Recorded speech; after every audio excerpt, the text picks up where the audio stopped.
Okay, ji, welcome everyone. Today we are going to start introduction to macroeconomics, and then we'll go towards build it towards basic principles and basic pillars of macroeconomics. So let me share the screen. We'll work on that. Okay.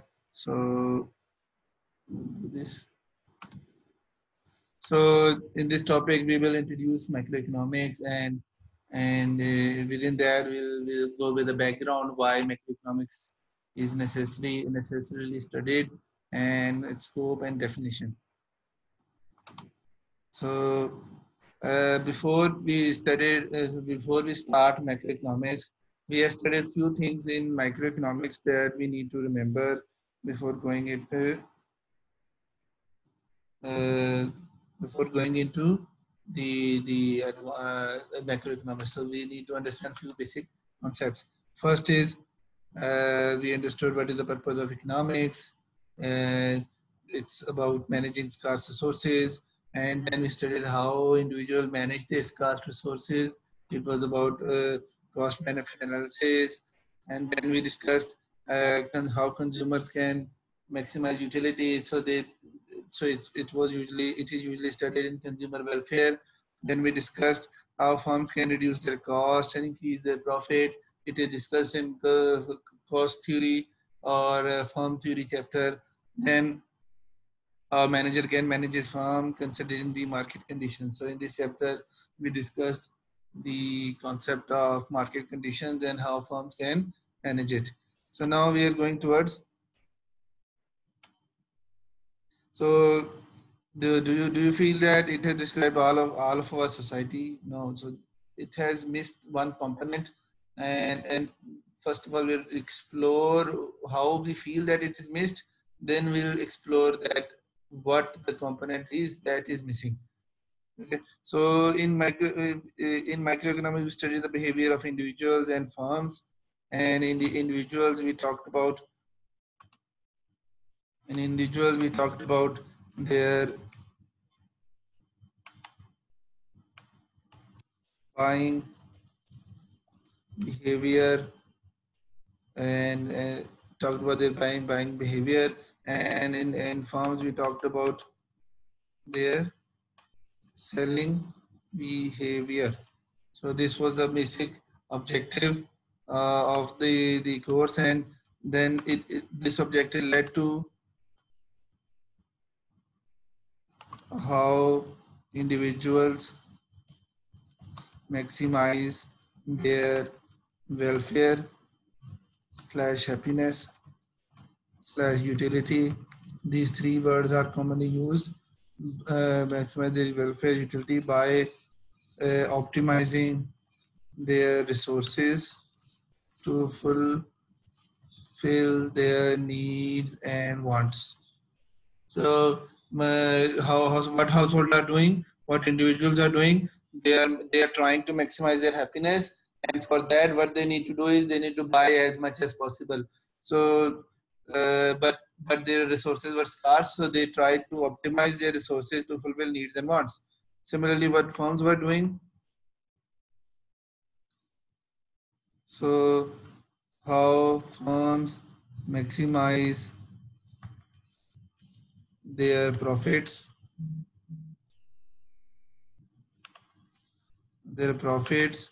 uh, by optimizing their inputs slash cost on inputs to full to uh, attain higher production. So what they do is they increase production to achieve higher sales, and for that they need more inputs, and that inputs are scarce or they're costly. So they need to manage their inputs to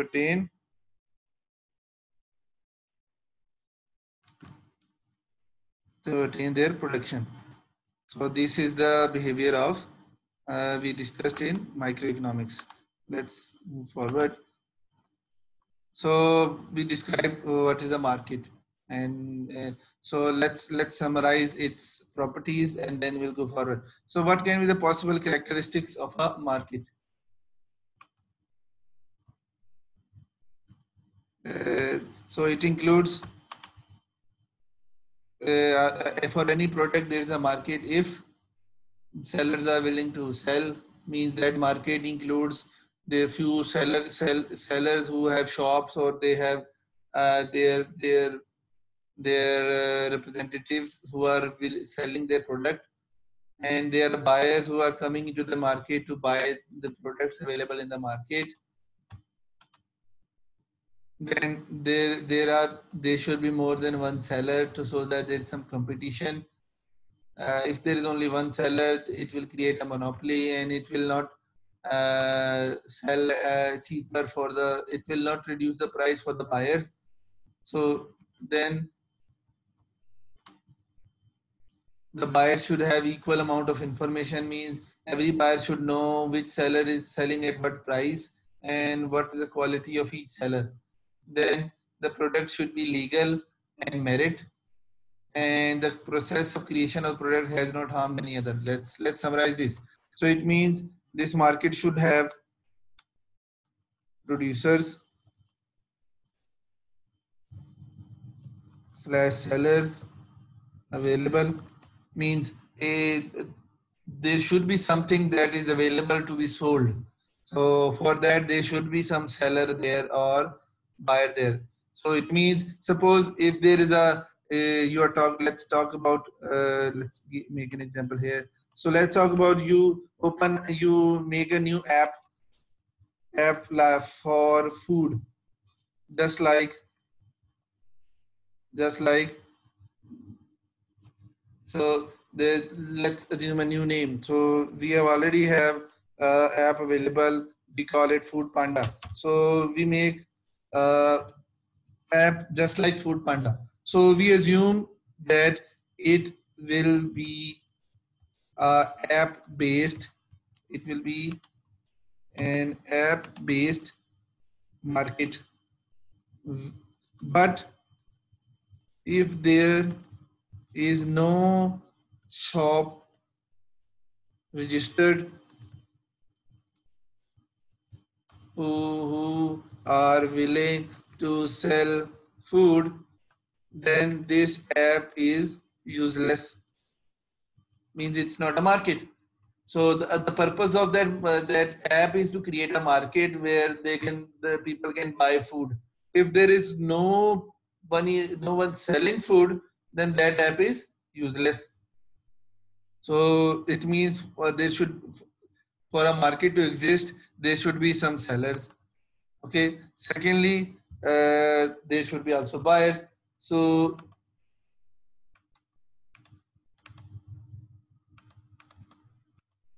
in this app,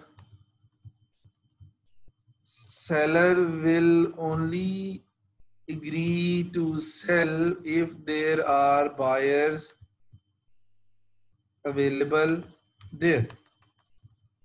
So it means seller will only come if he thinks that buyer will also come, and buyer will come if he thinks that sellers are there. So it means the market should have. So let's say the market should have force of attraction for buyers and sellers.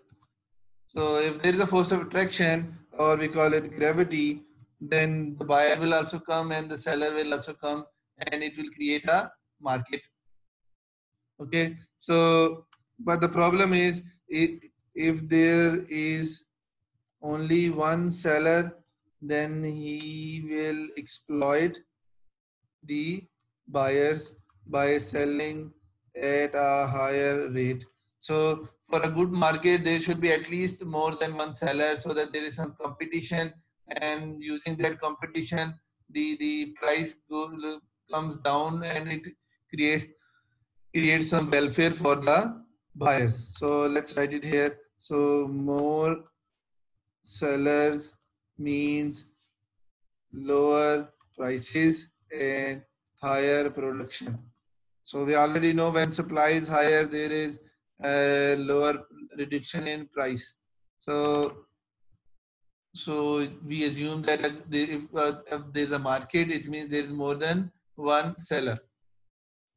So all the buyers have equal amount of information. This, what does it mean? That when a buyer comes into the market, he should know what kind of goods are available in this market, what he expects to buy, and what are the prices. So either the market have fixed prices, they have price tags on them, or there should be a board where it is the DCO rate is written so that he knows what is the rate that is going on, or he has ability to ask the prices before buying. So he should have equal amount of information as compared to all buyers. Then the product should be legal. Legal means it is legally allowed by the country law to be sold, and merit means it is beneficial for human health. So merit goods are those goods which are legal but and also beneficial for human health. Just like cigarettes are legal goods but not merit goods. So they are not they are not for in restricted by the country law. You can smoke, but it is not good for health. So there is a definition of merit goods. Lastly, the process of creation product has not harmed any other. What does it mean? So it means that the the the production process does not over pollute the environment, does not over pollute or harm the environment. Means they cut off trees, or they discharge dirty industrial waste into water, and or they discharge smoke which destroys the clean air. So the process should be sustainable, it should be clean, and it should help the environment. So these are some properties that an ideal market should have. But in real life, it's not necessary that every market should have such properties.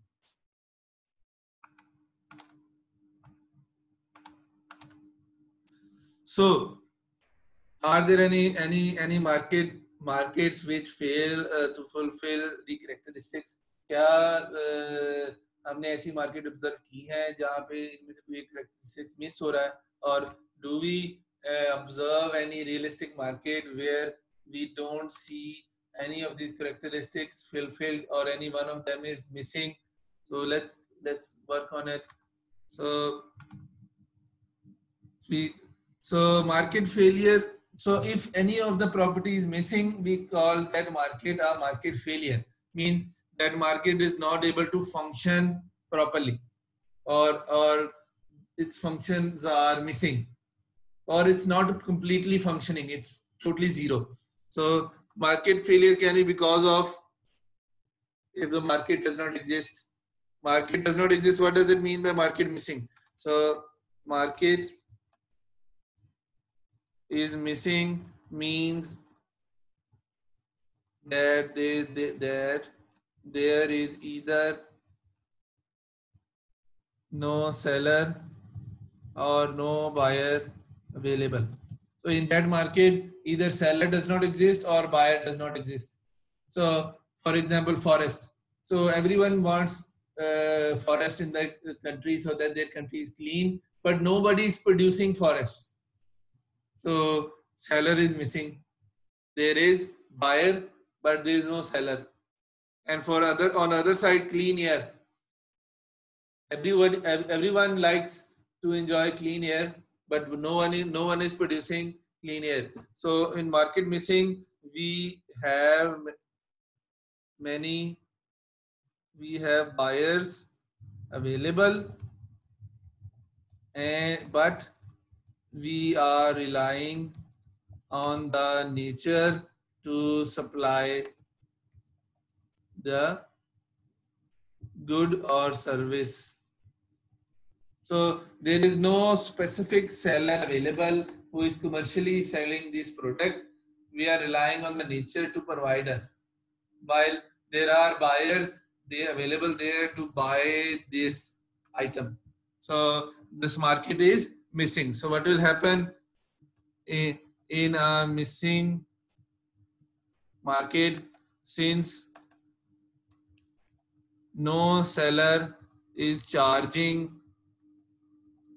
the charging for the use of the commodity, hence the buyer will overutilize it overutilize it, which will lead to gradual depletion of that commodity.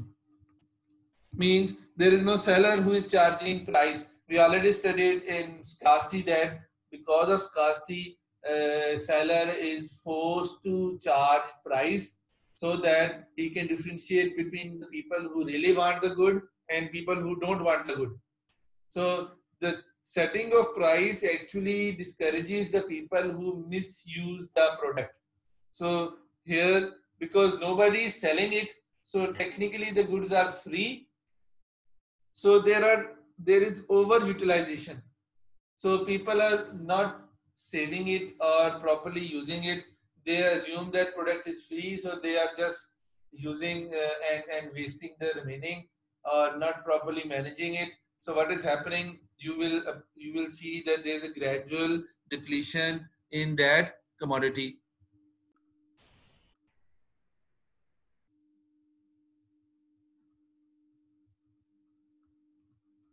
So a monopolized market is a place where there is only one seller and many buyers. The problem with this market is that there is no incentive for the seller to improve or reduce the price of the commodity. So since there is no competition and he knows that all the buyers are only buying from him, so he would not try to improve the quality or the quality of the product or reduce the price for the customers. So there so what will happen that the quality of the commodity may deteriorate over time. Okay, so it's a type of a monopolized market. For example, there is a labor union. So labor union. It is forcing the firm to not to fire their workers. So there is a labor union which is creating a monopoly. So they are forcing the company not to fire their workers. Because of this, firm will not able to replace a, a bad quality worker with a good quality worker. They will not be able to replace it. So what will happen? The overall quality of the business will fall. Just like we see in Pakistan, the public sector businesses, that there are too many labor employed, and they are employed because of favorism or nepotism or corruption. So, but you cannot fire them without any solid reason. So, what happens that, and since they are only alone, there is no competition. So nobody bothers to improve it, and if they want to improve it, the labor unit will not allow them to fire their workers and replace them with other workers. So what happens that overall quality of the business falls. Okay, so let's clear it and let's see the next one. Then there is incomplete market.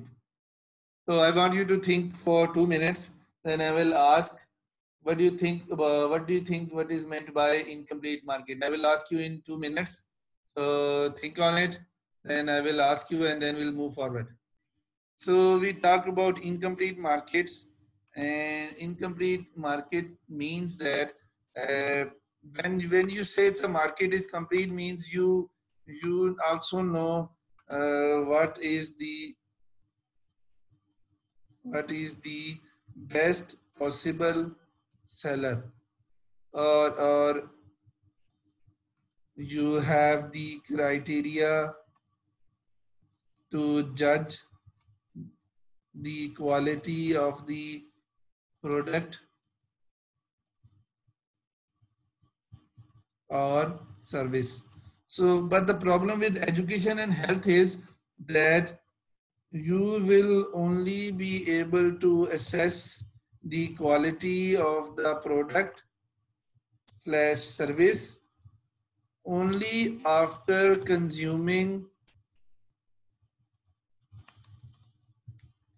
the product. Means you will only be able to judge the quality of education by your institutes only after you get the degree. That when you apply for job and you came to know, or when you apply for higher degree, you came to know that the quality of the content or the quality of the institute was good or bad.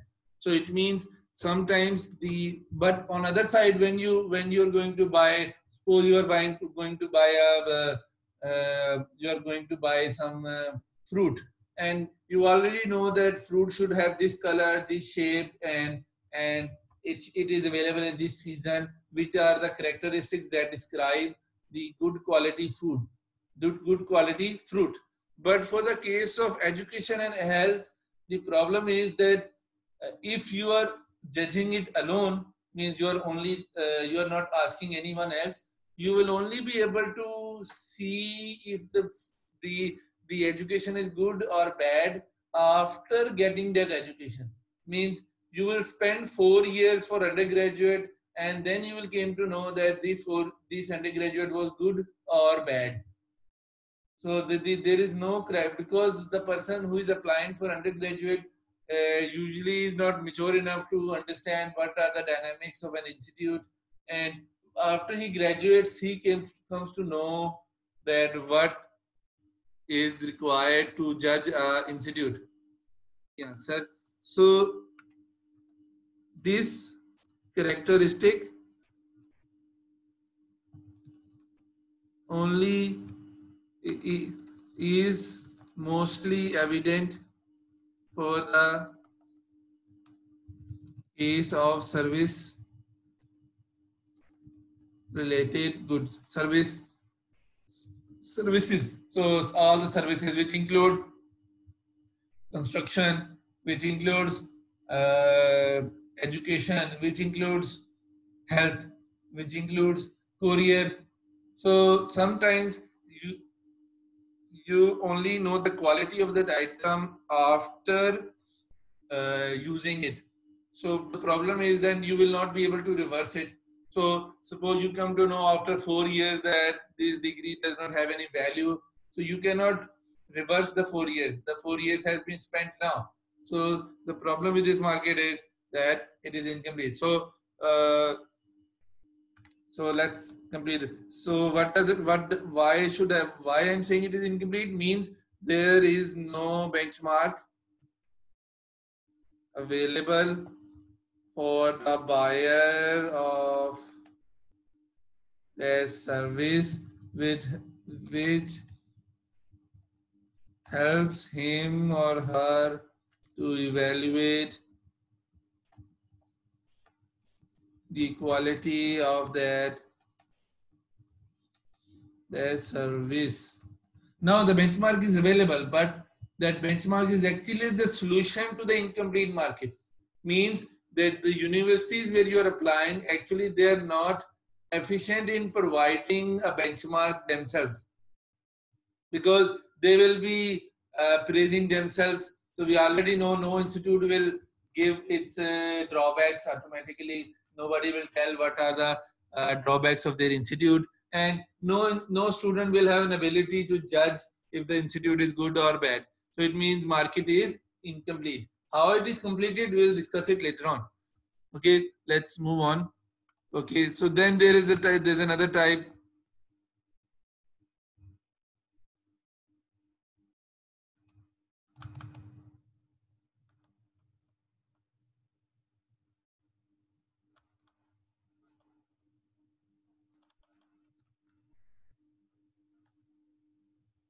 Let's wait a minute.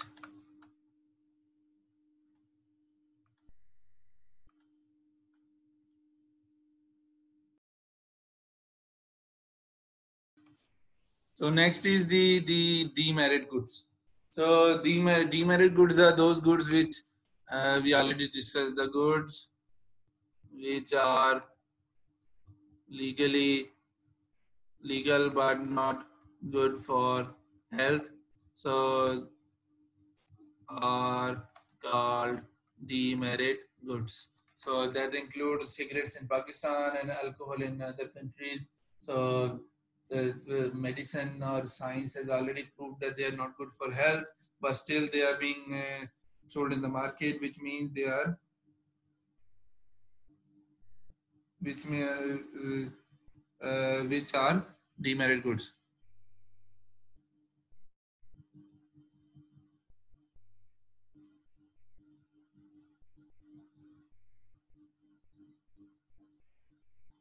So there, if there are demerit goods sold in the market, it means it will conclude to creation of bad in the economy. Okay, next is negative externalities. Means if there are goods that are being produced but they are harming the environment, means they are producing pollution or they are producing water pollution, then it is called negative externality. So what is meant by externality? So externality means the effect of transaction between the buyer and the seller on the third person. So it means the when negative externality means that the buyer and seller are doing something, and because of their transaction, the third person who is not a buyer or not a seller has been is getting a harmful effect. For example, we are buying cement to build our homes, and the cement industry is producing cement. So we are doing our transaction, but in production of cement, it is creating water pollution. So the water pollution is affecting all others who are actually not a buyer, not a seller. Here, the third person may not be the buyer or the seller. Means that he's a person who is not related to that transaction, but he's getting the harmful effect. So there is a negative externality, and this is the example. Then there is another type that's called information shock failure. Information failure means that the information is not same. So in stock market, some buyers slash sellers have extra information regarding the market patterns. We call it insider information in finance. So if there is a role of insider information, then what will happen? Some of the buyer or some of the seller will have different information than others. So there will be information failure. So what will happen? The people who have information will get benefit, and the people who don't have information will face a loss. So that this is not fair. So this market is a market failure. Then before going, let's clear the screen. Then there is government contracts.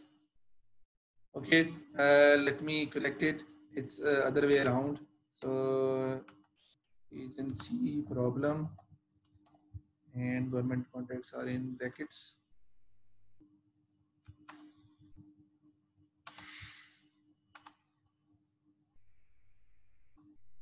So there's a problem, we call it agency problem. So it happens when it's for when we are talking about government contracts. So what happens that government wants to develop a project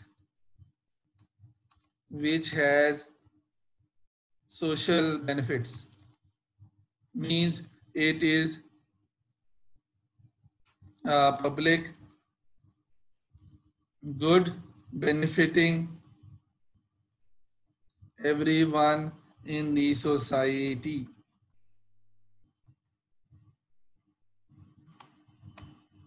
at no or minimal cost, means they are making road, and if there is no toll tax, it's a free good, and everyone is enjoying, so it is benefiting the society. It can be a public park which may have a minimal charges, or it may be free, so it is benefiting the society. So but government may hire a contractor to build that project, okay, because government cannot build everything themselves, they don't have the resources or they don't have the manpower, they can just give the investment or capital and they hire the contractor to build the project. But the intentions of the contractor is to earn profit from the contract. So here we are pointing at the conflict of interest between the project owner and the project contractor. One is thinking that we should build a project and we should benefit the society. Other is thinking that I should get that contract and earn profit out of it by saving as much money from the project as possible. So what is happening that it will lead to reduce the chances of the successful project, as the government will be looking at the social outcomes and the people are looking at the private outcomes, the contractor is looking at the private outcomes. So this conflict leads to agency problem. So it's discussed in finance. So market failure can also come from agency problem.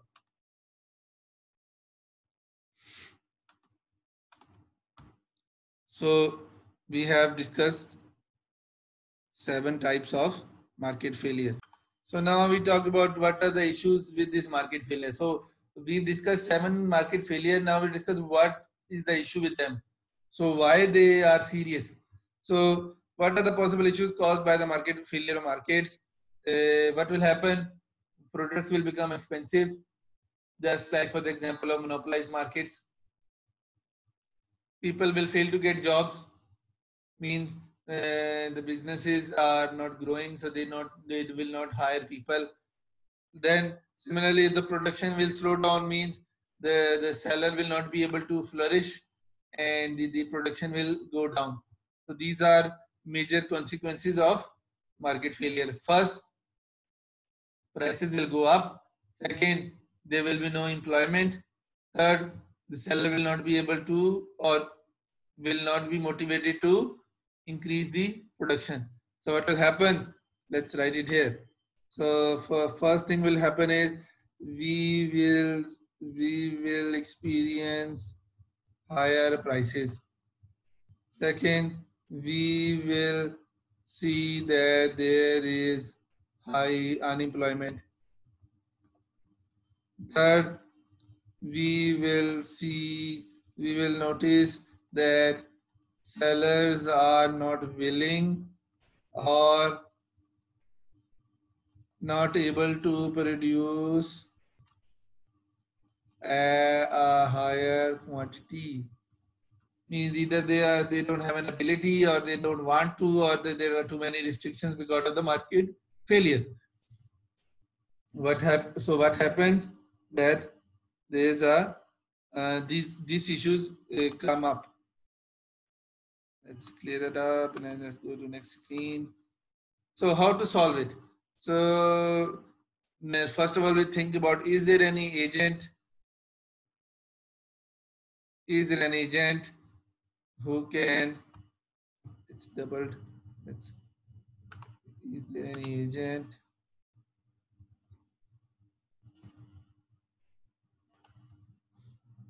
So is there an agent who can solve this issue?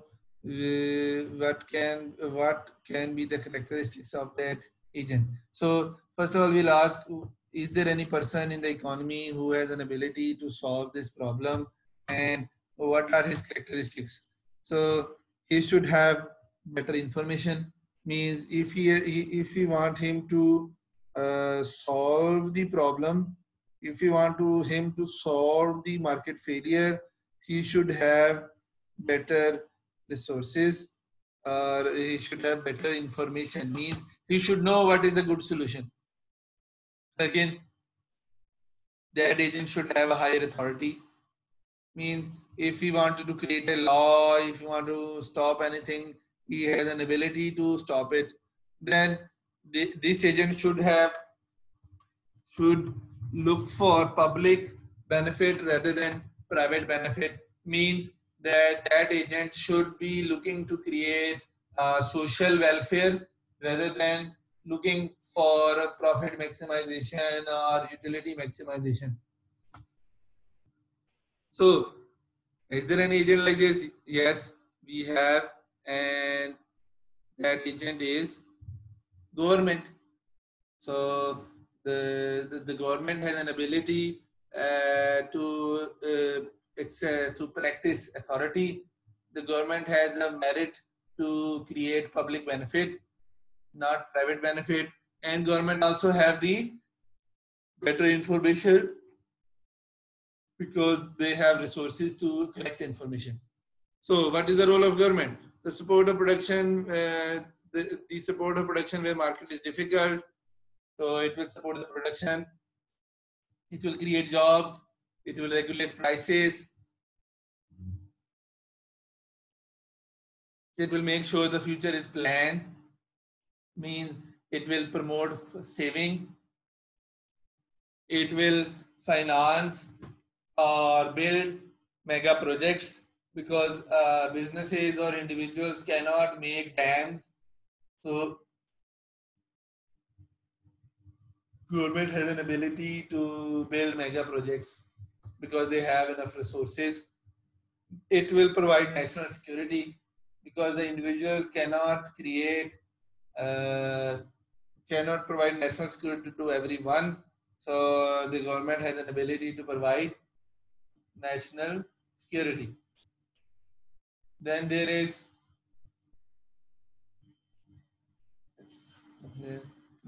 maintain education and health standard. So the market was incomplete. So government will, what it will do, it will make a higher education commission or health ministry, which will create benchmarks and ratings for individuals to evaluate the quality of the service.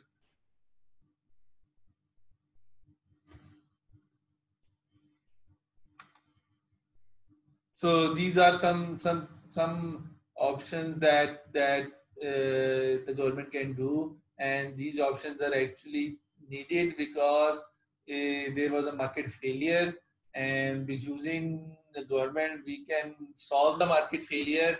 And this slide is actually showing the other merits of the you call government. So now we come towards how macroeconomics is evolved. Friends, macroeconomics is as important as microeconomics in order to maintain our resources, where microeconomics helps manage things where individuals cannot. So macroeconomics is fulfilling the targets which microeconomics cannot fulfill. So the necessary aspect which macroeconomics cover and microeconomics fails to cover lead us to its evaluation. So there are many things that microeconomics cannot do and macroeconomics can do, that which has helped or which has motivated towards the development of macroeconomics.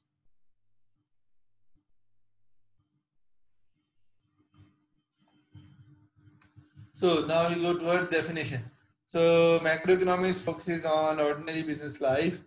It's business life in aggregate and interactions of major groups of agents like household, businesses, and government institutes in the economy. Okay, so it has its major targets include managing prices, creating jobs, and boosting production. So the role of the definition of macroeconomics is it is actually studying the everyday life, the normal situation of everyday life, and it is talking about the interaction between the buyer, which is the business, and the buyer, which is household, and the seller, which are businesses, and the government institutes at aggregate level. So it is actually not talking about one buyer, it will be talking about all buyers. It will not talk about one seller, it will talk about all sellers, and then it will talk about government institutes. Okay, so its major targets include managing prices, creation of jobs, and boosting production. So there are three major objectives of macroeconomics. So in most cases, the normal behavior of firm is equal to the overall behavior of the businesses. So people look different when they see them individually, but on aggregate they look the same. So we are assuming that in macroeconomics we are assuming that everyone is behaving similarly, and then we follow that pattern to make policies. So so so now we talk about how microeconomics and macroeconomics are connected to each other. So in order to see the integration, we can take a case of a single business. The major aspects which a particular firm considers and we have studied in macroeconomics are price of the product. So the first thing the business looks at before starting a business is what would be the sale price. Second, and which will lead to overall prices in the economy. We also call it inflation. Second is the decision of output. So second target that government businesses see is how much to produce. If we add it for all the businesses, it will become total output. We call it GDP. Third is they decide how much resources to use. So if we add all of them, it will become total resource employment. And if it is a labor, then it is labor employment. It means the three major pillars of macroeconomics, which are inflation, GDP, and employment, are connected to three major decisions of a business, which is prices, output, and labor. So this way, we can see that microeconomics and macroeconomics are interconnected. So the macroeconomics tell how market failure can affect the economy and how macroeconomics can help. So it will help the economy, these type of agents from the economy side. So it will help these. So this is an example where it is discussing how macroeconomics will help a student. It will create a benchmark of education. How it will help the saver. It will create the banks or central bank, which will provide the opportunity to save. It will give government jobs to family earner. It will provide job security or service help to shops. So it will have the shop owner, and it's also government help the government job owner. Okay, so the major objectives. This is the last slide for today. So what are the major objectives? So there was no concept of macroeconomics before 1930s, but after the Great Depression happened in 1930, which led to accelerating prices in Germany, higher prices than low output in USA. So before 1930, we were only studying microeconomics. People thought that microeconomics is enough to support the economy, but in 1930 there was a Great Depression, and it led to inflation in Germany, and recession means low output in USA. So what happened? So J.M. Keynes, which is known as the father of macroeconomics, provoked about the role of aggregate conditions. He talked about that in aggregate there should be some control, and U.S. Congress passed an Employment Act in 1946. So based upon his work, your United States Parliament passed a bill in 1946 which states that the Congress hereby declares that it is the continuing policy and the responsibility of the federal government to use all practicable means consistent with the needs and obligations to promote maximum employment, production, and purchasing power. So from this statement, we came to know that there are three objectives of macroeconomics. First is create employment. Second, promote production. Third, to promote purchasing power. From that day onward, we started discussing the objectives of macroeconomics. So hopefully you understood the overall background and discussion about macroeconomics. If you have any question, you can ask or you can write. Do let me know.